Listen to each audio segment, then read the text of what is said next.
अगर हम इतिहास के पन्नों को उल्टाएं तो पूरे इतिहास में सिलसिलेवार हत्याएं हुई हैं, जिसे हम नाम देते हैं सीरियल किलर। यह नाम तो आपने बहुत बार सुना होगा। तो आइए पहले जानते हैं सीरियल किलिंग क्या होता है। अगर कोई एक व्यक्ति या व्यक्तियों द्वारा की गई कम से कम 2 लोगों की गैर कानूनी हत्या, उसे सीरियल किलिंग कहेंगे। इतिहास में सबसे पहले दर्ज किए गए मामलों में से एक लोक स्टार, एक रोमन महिला जिसे काम पर रखा गया था, एग्रिपीना द यंगर, नीरो की मां ने शाही परिवार के कई सदस्यों को जहर दे दिया। हेब्लूबीड को 15वीं शताब्दी में 100 से अधिक बच्चों की हत्या के लिए फांसी दी गई थी। तब से लेकर अब तक बहुत से सीरियल किलिंग हुई है और सभी पकड़े गए, लेकिन इतिहास का एक ऐसा सीरियल किलर जो आज तक गुमनाम है।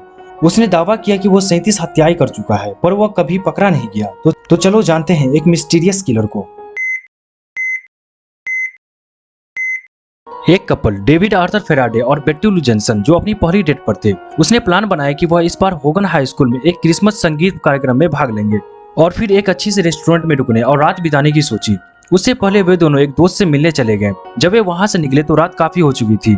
रात लगभग 10:15 बजे यानी 10:15 पर उन्होंने लेक हरमन रोड पर गाड़ी साइड में लगा दी। बस कुछ ही पल के बाद वहाँ जोडेक किलर आ जाता है और उन दोनों की गोली मारकर उनकी हत्या कर देता है। यह जोडेक किलर की पहली हत्या होती है।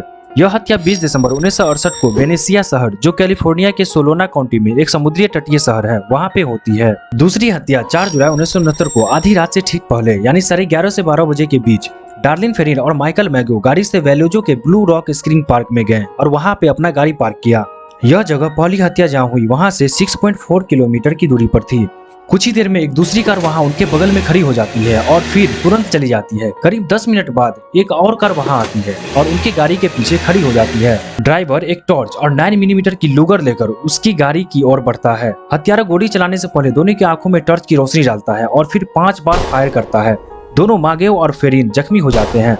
हत्यारा वहां से वापस जाने लगता है, पर थोड़ी दूर जाने के बाद वह फिर वापस आता है और मागेव और फेरिन पर 2 बार और फायर करता है। इस हमले में फेरिन की मृत्यु हो जाती है, लेकिन मागेव बच जाता है। मागेव वेलोजो पुलिस विभाग को बताता है कि वह हमलावर तकरीबन 26 से 30 साल का होगा। उसका वजन 88 से 91 किलोग्राम और उसकी लंबाई 1.73 मीटर। सफेद पुरुष, छोटे हल्के भूरे घुंघरारे बालों वाला। 5 जुलाई 1969 को करीब 12:40 में एक व्यक्ति वेलोजो पुलिस विभाग को कॉल करता है और कहता है, ये वाली हत्या मतलब दूसरी हत्या और पहली वाली हत्या मैंने ही की है। इन हत्याओं के लगभग 1 महीने बाद हत्यारे ने 3 समाचार पत्र छापने वाले Vallejo Times Herald, San Francisco Chronicle और द सैन फ्रांसिस्को एग्जामिनर को भेजा। प्रत्येक पत्र के 1/3 हिस्सा में क्रिप्टोग्राम का 408 सिंबल भी था।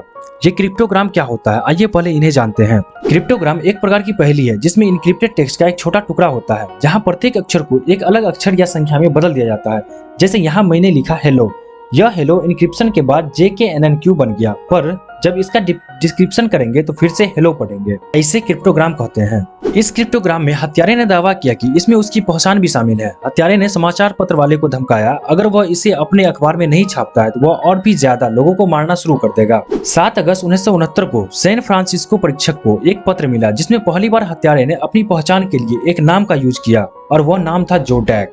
8 अगस्त 1969 को कैलिफोर्निया के डोनाल्ड और बेट्टी हार्डन ने 408 सिंबल का क्रिप्टोग्राम को क्रैक किया और इस क्रिप्टोग्राम में लिखा था, मुझे लोगों को मारना पसंद है क्योंकि इसमें बहुत मजा आता है। यह जंगल में जंगली शिकार को मारने से भी अधिक मजेदार है क्योंकि मनुष्य सभी जानवरों में से सबसे खतरनाक जानवर है।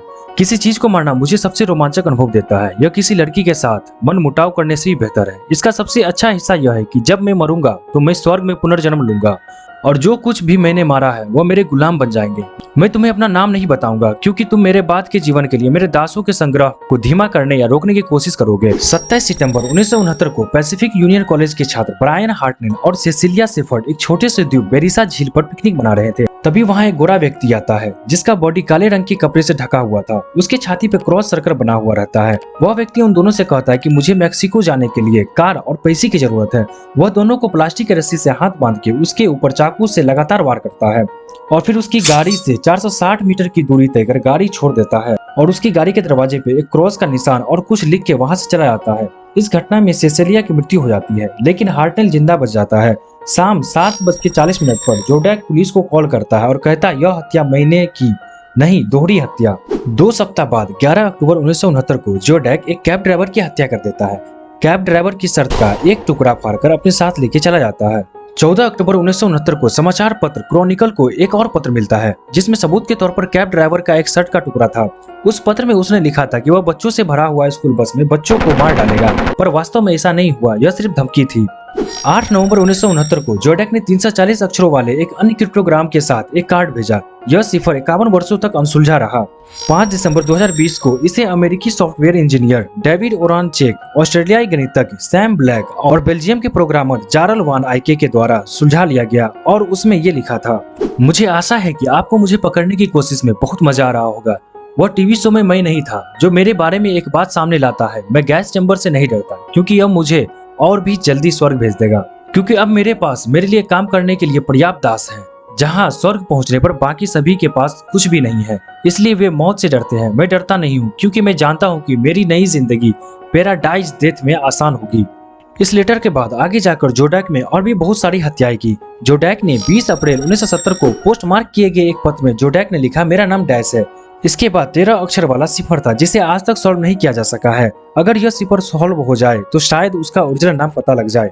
अप्रैल 2004 में एसएफ पिटनी ने इस केस को बंद कर दिया, लेकिन 2007 में इसे फिर से ओपन किया गया। यह मामला अभी भी नापा काउंटी और रिवर साइड शहर में ओपन है, लेकिन अभी तक जोडैक को पकड़ा नहीं गया। उम्मीद है आप लोगों को जोडैक द सीरियल किलर का हिस्ट्री ज्यादा नहीं पर थोड़ा तो पसंद आया ही होगा। अपने भाई को थोड़ा सपोर्ट दिखाइए और इस वीडियो को लाइक, शेयर और सब्सक्राइब जरूर कीजिए। मिलते हैं आप लोगों से नेक्स्ट वीडियो में, तब तक के लिए बाय बाय।